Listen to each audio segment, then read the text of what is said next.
Hey, it's Roy Samuelson, and this is a re-release of the episode with Jeremy Seda.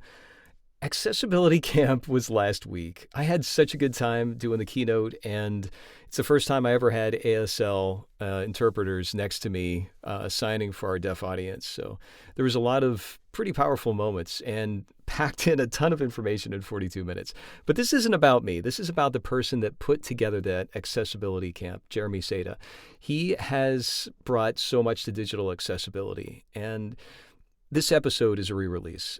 He works for North Idaho College IT Accessibility as a coordinator, and he shares so much about his own personal journey in inclusion, in tech, and on the mat because he's also a Jiu-Jitsu person. And I can't wait to re-release this episode. Thanks for joining.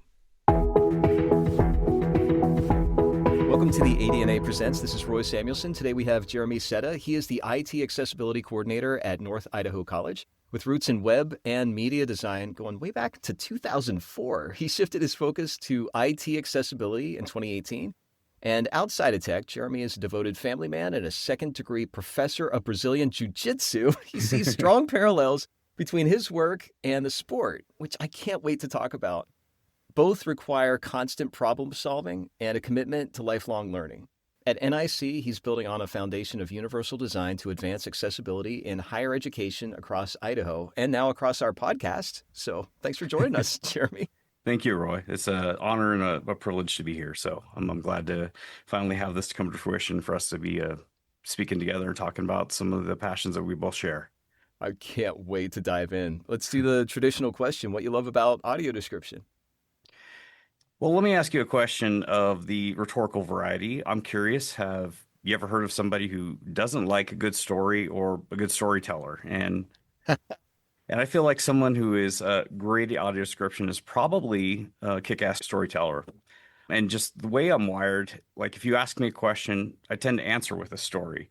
And I don't know if anyone is like remotely similar to me in this aspect, but I remember concepts much better through storytelling than if I simply are given facts and figures and pictures and whatnot. And sometimes that retention is so good with a story that I can often relay that to somebody else, even though I may have only heard it once. So I feel like good audio description, what I love about it is it's not just filling in the gaps with a description of visual information, but it's really maximizing the information experience for everyone. And as my friend Miles Pilling from the UK, he sums it up very nicely and says that accessibility and assistive technology is essential for some and helpful for all. Love that quote. Beautiful. Yeah. And talk about retention. This answer that you just gave to what you love about audio description, you literally gave a story about storytelling. So we're getting super meta already. I love this. Let's talk a little bit about the empathy virus. You've used that in some of the bios that you've shared with me, and it's such a communicable kind of word. So love to hear where that came from and what that means to you. Yeah, sure. So that came from my professor of Brazilian Jiu-Jitsu, Jimmy Thompson of Checkmat Tacoma. And he's always kind of said that we're both afflicted with the empathy virus. And man, as it relates to accessibility, there's times when it just hurts in my soul when people are excluded in instances of inaccessibility. So I try to provide opportunities for people to really empathize with people with disabilities, and not for shame, but just for people to really just take an extra 5 minutes in baking accessibility into whatever they're creating. Matt May from Adobe, he said it best when he said that what we have is a few people that know a ton about accessibility, and what we need is to have everyone just know a little bit about it. Wow. Oh, that's a beautiful quote. And you slipped this in your answer just now about shame. And I've found in my own personal journey and professional journey that shame has been sometimes on the outskirts and sometimes been a focal point. And every time it costs, at least personally for me and professionally, an extra exhaustion, an unnecessary exhaustion. You explicitly said in the context of your answer just now about shame. Can you expand a little bit more? When we're kind of talking about not wanting to shame somebody, but still build empathy, it goes back to a piece of advice that I received a few years ago, and it was to more or less get people involved, the creative people involved and seen the impact that they're having with native accessibility testers. So if you have like a blind person going through a website with a screen reader and they have an atrocious experience, I can say that to whoever the content creator is, but for them to actually see the struggle, then they can actually put themselves in the place of that tester or that person and realize that, hey, this something that I created is giving somebody a really horrible experience. And that resonates a lot better than if I just keep wagging my finger at people trying to be the accessibility cop on campus or just in life and trying to get people to do the right thing just because they feel bad. I always believe that positives trump negatives. And if you can have somebody come to that conclusion on their own, they're going to be motivated much greater than what I can ever do for them. So again, avoiding shame and trying to take a negative situation and have a positive outcome, I feel like that is kind of what I'm trying to do when we're talking about empathy. It's very important to note too that when I talk to some people in different circles of disabilities, they say, well, what wouldn't we do something like want to emulate that disability? Like, how about we have everybody riding around in wheelchairs for an hour? And while I know their intention is in the right spot, I think that actually simulating disabilities is kind of a bad idea because it's kind of creating a stigma and a negative around that disability instead of just getting people to understand the importance of bringing access into the lives of everybody, not just making it something that is an afterthought, but trying to always bake it into the process. And it doesn't always have to be perfect, but I think it's pretty awesome when you make an effort and you'd be amazed at how many times a person with disability will just say, hey, oh my gosh, thank you for doing this. And I'm like, oh, is this perfect? Well, no, but you did this one or two things that really made my life easier in reading your notes or in consuming your content. So even just a little bit of progress is, in my opinion, it's better than perfection. I can spend 10 hours on one document, or I can spend 10 hours on 100 documents trying to make them all a little bit accessible. I will always choose the latter scenario.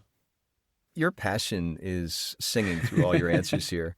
When you were talking about the lived experience and how those simulations create stigmas, I can't help but think that you've had some investment in what you do now, specifically on the accessibility side. Are there certain stories that you'd feel comfortable sharing with our audience about where this came from or what personal experience that brought this out? This kind of all started with my son, Ethan. Early on, we realized that he was on the spectrum, and I I couldn't help but just want to dig in and find out whatever I could do to get him the help they needed and get him early intervention and early education. And it's pretty awesome what that's done. So it's been a very personal part of my life. But then just throughout the years, family members having disabilities, I kind of became in tune with accessibility and seeing how there are a lot of products and things out there that aren't necessarily set up for people with disabilities. And it's not necessarily that the people are being excluded, but it's often the result that happens. This story is one that kind of resonates pretty deep with me. And I remember back a few years when we were all sitting around a table, my family and some other people were sitting around a table playing this game of Uno that somebody had gotten for Christmas. And it was like this frozen edition, and everybody at the table is competitive, and we kept getting like more and more aggressive trying to get down to our one last card, and so we could yell Uno. And one person at the table, they kept putting down the wrong color of card, and it's because there was this purple color and then this light red color that looked so similar. And this person is normally just the one who's actually trying to get everybody to have fun in these games. And all of a sudden, they went from being frustrated, angry, and just all out crying. And none of us realized it until she was crying. And she finally let us know, I can't tell the difference between these two colors.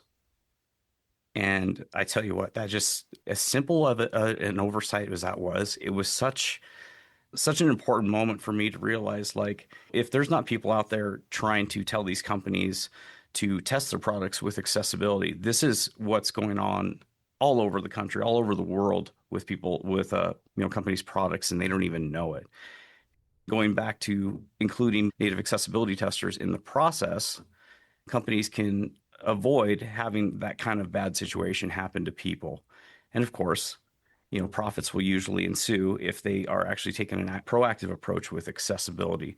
But really comes down to me is what's important is those experiences with people. And unfortunately, these oversights on accessibility do have real emotional consequences as well as financial consequences.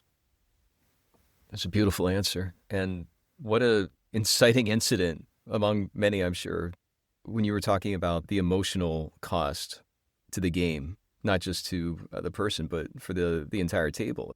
That really resonates. And I can see how that passion has rippled effects across not just games, but also other areas of your life. We mentioned Hmm. the Jiu-Jitsu. Is there anything in that we can tie together? Oh, yeah, sure. I'm surprised I didn't mention it already because that's kind of one of my passions. And really, I kind of call that my accommodation for public speaking because that's when you'll really see me just open up and become a social butterfly.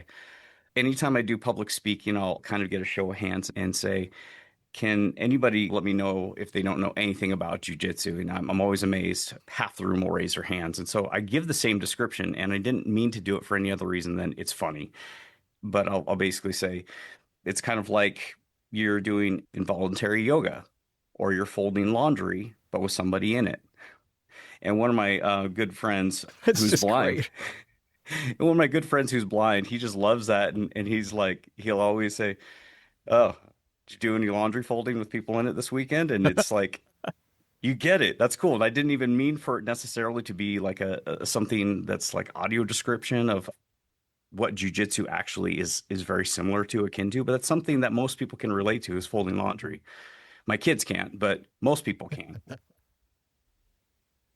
So with jujitsu, it's interesting because I can teach technique, and honestly, I'll walk around and start correcting or changing the technique slightly for everybody in the room. And really, what I'm doing is just providing accommodations for everybody for their different abilities, for different body types, for injuries, etc. And it gets really interesting. I've actually taught these classes where there's people who have zero understanding of English, and I still can have them feel in a tactile way how to do this technique and how to go through the movements. The accessibility takeaway overall here is that different abilities and language barriers happen with us every single day, and I can usually work through these struggles as long as somebody has an open mind. Now the closed mind people, that's still something I'm working on trying to crack. Let me know if you have any tips on that, Roy. Going back to what you said earlier about the working through the barriers, I'm thinking about in audio. I used to work in a post-production sound house, and there were mixers that were multiple mixers on a TV show or a movie, and it was days and days for this 90-minute film. And the level of precision and thoughtfulness and dials and switches and computer software and director's comments, that there was so much that went into that. It wasn't just this mix where when I in the context of what I'm talking about now, I'm not talking about edit. I'm talking about how loud or how soft the movie is and all the different elements, the music, the dialogue, everything. And the level of commitment that each person gave with their own expertise. And I think about how each of those elements of the film, it wasn't just someone tapped a button and it just made everything the same the whole way across. Like the loud Hmm. parts got soft and the soft parts got loud. It wasn't. It was so considered. And I'm thinking about the analogy of you going around with those adjustments, the accommodations, I think you used the word, that Hmm. to work through those barriers, whether it's language or other kinds of disabilities. It's not just this, okay, flatten it out and everything's the same, Hmm. but you are making adjustments. And whether it's someone that's got a fixed mentality or a growth mentality, there's still a way to get through. And it sounds like you do your best, and each best for each person is kind of different. Yeah, to kind of sum it up, somebody once recently gave me this really good compliment, and I never thought about it like that until they said it, but he said, you meet people where they're at. And it's like, well, yeah, doesn't everybody? And no, they don't. But we do that in with the work we're doing with accessibility. I do that in jujitsu. I do that in shooting and in being a follower of Jesus. I'm trying to meet people wherever they are at and help them to bridge that gap and hopefully get over some hurdles that they're dealing with. When it comes to your faith, I had asked you what that meant, and one of the things that came out of that was the empathy virus part, which we talked Hmm. about. But what also struck me is how you approach your faith, and you were very specific about it.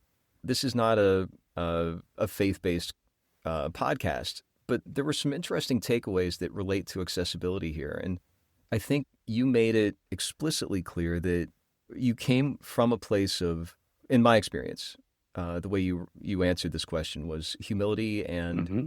going forward. You answered it explicitly clearly with you meet people where they're at. Do you meet yourself where you're at? Yeah, almost a little too harshly, I would say.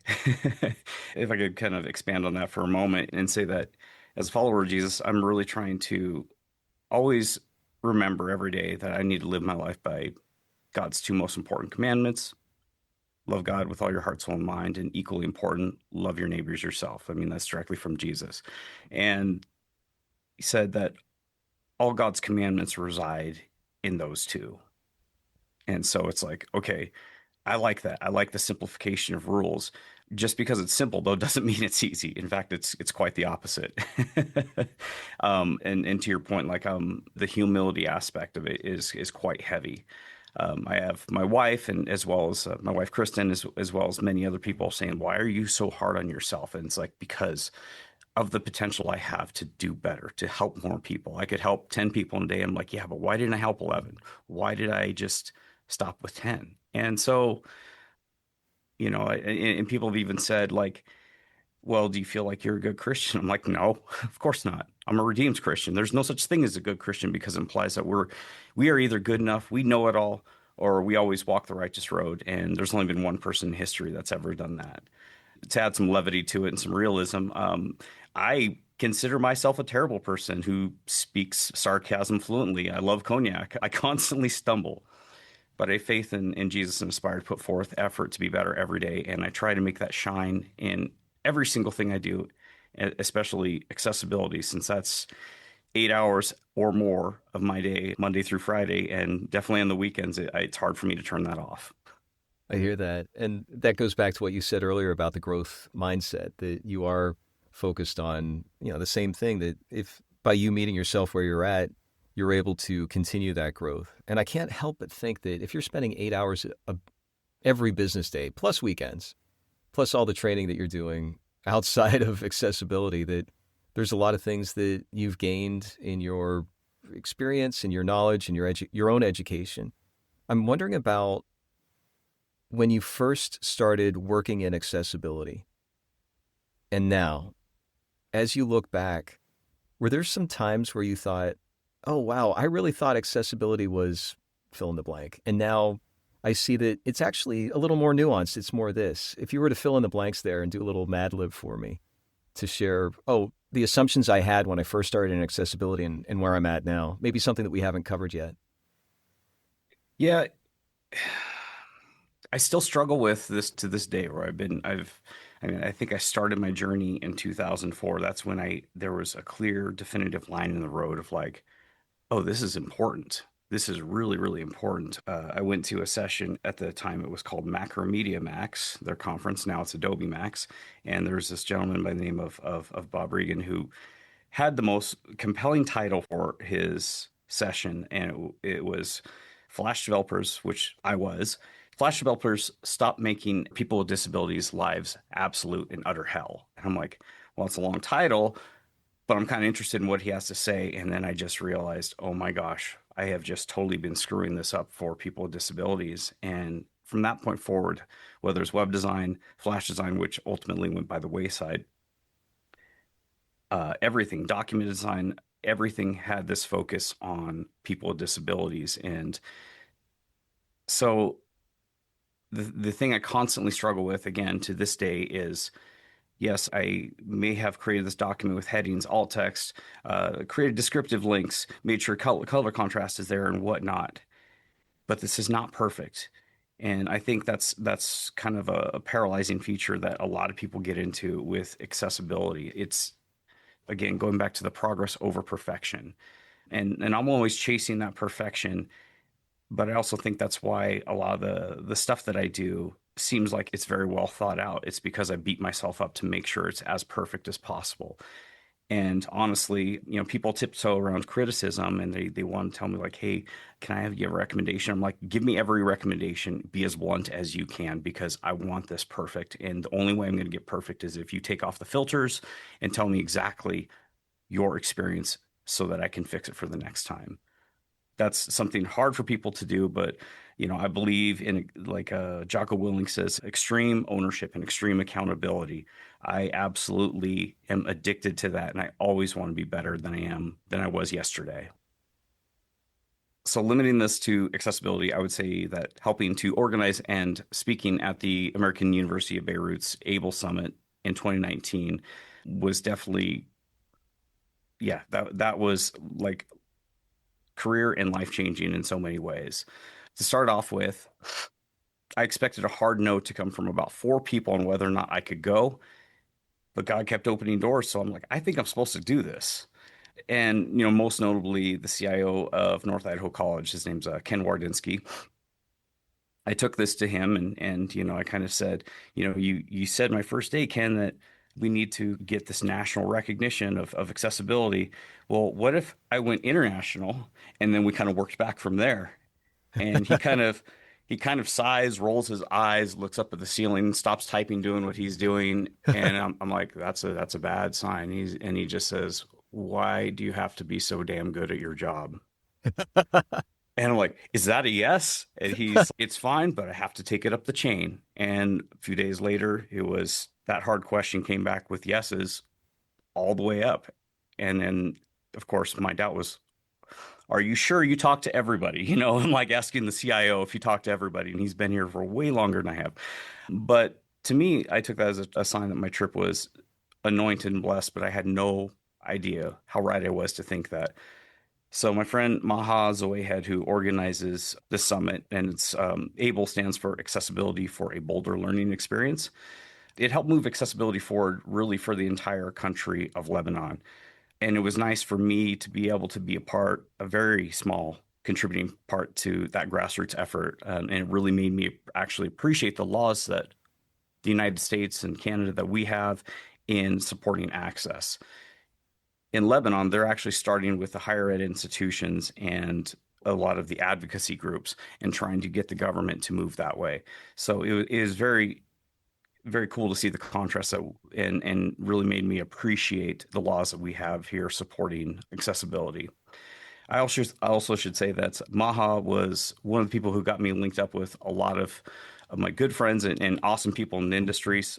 Some names people might know are Jenna Assumption, Chris Gollin, and Joe Devon of Global Accessibility Awareness Day. So again, going back to what I said before, I definitely felt like this trip was anointed because I got linked up with those guys. They've helped me out with a lot of my events and helped to guide me down the right way with how I run events here at North Idaho College. And speaking of events that you're running in North Idaho College, a handful of years ago, and this is how we met. This is coming up on, I believe, yes, the fourth year for Accessibility Camp on the campus. Let's talk about that. Sure. So yeah, fourth year that we have held Accessibility Camp at the campus of North Idaho College. And it's a small international accessibility conference. And when we started Accessibility Camp, it was 2021. And one thing that I saw lacking across campuses in general was passion in what we were doing. So, in addition to having some technical and specialized accessibility sessions, we provide a passion track. And that can be just about anything you can think of. It's a nice palate cleanser, if you will. And this year we actually have several new speakers that I'm really excited for, but I'll limit it to two. So DJ Demers is joining us. He's a stand-up comedian and creator of the sitcom One More Time. And of course, the second one I want to mention is you, Roy. You're going to be our keynote speaker, and it's pretty awesome. You're the first author that we've ever hosted, and I was just kind of blown away. I'm like, why haven't we had an author? Well, at least we get to start with a really good one. Oh, I'm so excited. It's been fun working on the speech, and especially with the guidance that you've given as to what the message and the theme is. So that's felt like such a beautiful collaboration, and you being on this podcast too. The work that you have done throughout your career and continue to do, it's of course it's remarkable. But what I really am struck by in all our exchanges is how yeah, we've talked about the passion, but there's also the commitment there.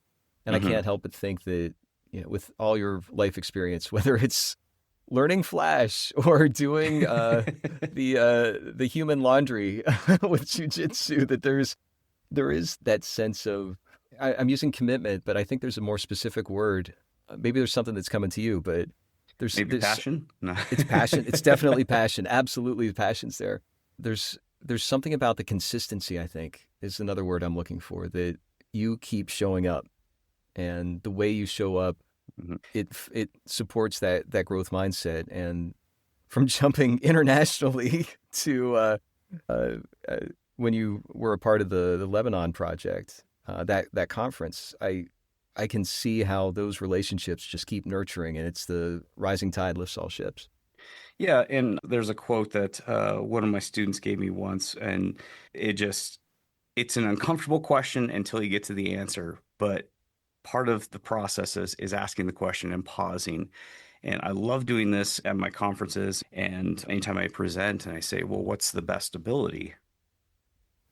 And some people will be bold and they'll answer, something they think everybody has or whatever. And I always disagree with everybody. And I say, no, best ability is availability.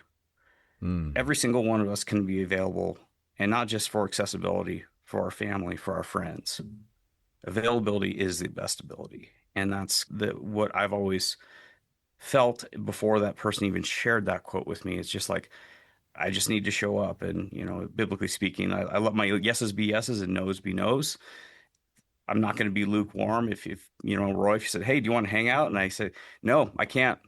It's not that I don't want to, but hey, I want to be very clear. And if people are relying on my word, then I need to make sure I stay true to it.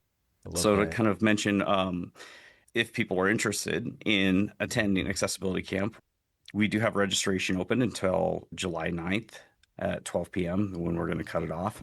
And you can register at nic.edu/A11Y camp. And if you use the coupon code ADNA in all caps, that'll knock off $599 toward the attendee registration. So it's Wow. it's good info. We have good food, great people, and it's at a very beautiful location. Oh, wonderful. Thank you for sharing that. And Mhm. what a great opportunity. You said the deadline's through the 9th of July? Yes. So Very coming good. up pretty quick. Yeah, yeah. Could you repeat the website one more time? Sure. It's nic.edu/A11Y camp. Very good. Thank you. And going back to what you said about the yes, yes, and no, no, I just stumbled on JADE, the acronym for justify, argue, defend, and explain. The idea that really resonated with me is that when connecting with a conversation, that presenting information, if there's different approaches or purposes, that when things are justified, when things are argued, when things are defended, when things are explained, that kind of gets in the way of the message. And I can't help but think that cutting through that jade is how you get to the yes, yes, and the no, no. Yeah, I like that. I was writing it down because I'd never heard that before, but that was an awesome introduction. I can't wait to dig into that. Just stumbled on it. Yeah. Yeah. I find it works internally as well, just with my own thoughts, not necessarily always outside too. This has been great. Jeremy, is there anything else that we haven't covered yet that you'd like to make sure our audience knows about? I'm one of those people that's kind of terrified with the future and AI, but there's some little glimmering hopes of as it relates to accessibility and talking about audio description. So I'm hoping to kind of maybe plant a seed and hopefully somebody much more talented and brilliant than me can actually help audio description be furthered. It's an idea that speaking to you, I, I can't, I don't know if it's me or if it's you or the combination that of just coming up with this idea about, what if we could, with audio description, not only select the voice I want for my audio description, but I can also choose how much of it I wanted and the tone. For example, if I was watching a special on animals of Serengeti in Tanzania with David Attenborough, that voice is great. But what if I wanted like a sarcastic comedic guy with a Boston accent or, that guy that did the Honey Badger video from years ago? And this is kind of some place I hope AI can really go with customizing that whole audio description experience. I love it. One of the things I love about that, if I can yes and that, is that I think with some of the ways that AI is being applied, that when there is that core story that's already established, let's say it's a narrator, that that can turn into different languages. That can also affect other things. And I can't help but think back in the DVD days that there were director's commentary that someone who's blind might really want to be focused on the camera angles, or someone who is a costume designer wants to know what all the costumes look like, and that those kinds of specificities can come out. There might be, as you said at the very beginning of this AI example, of someone who wants more or less audio description. There might be someone that just wants to enjoy the atmosphere and the music and not get every possible detail, and then someone else might want all the details. Hmm. It's a brilliant approach, and I still come back to, and we talk about this in the book, that there is that core storytelling. We started off the conversation talking about how important story is. And until AI gets to the point of recognizing context and can deliver intent of that context, I'm hopeful that the human element retains, in the same way that the mixers who work on the film all collaboratively work together to use the technology to support their creative endeavors. And your idea is just so brilliant because it does meet people where they're at. You had said that Exactly. explicitly.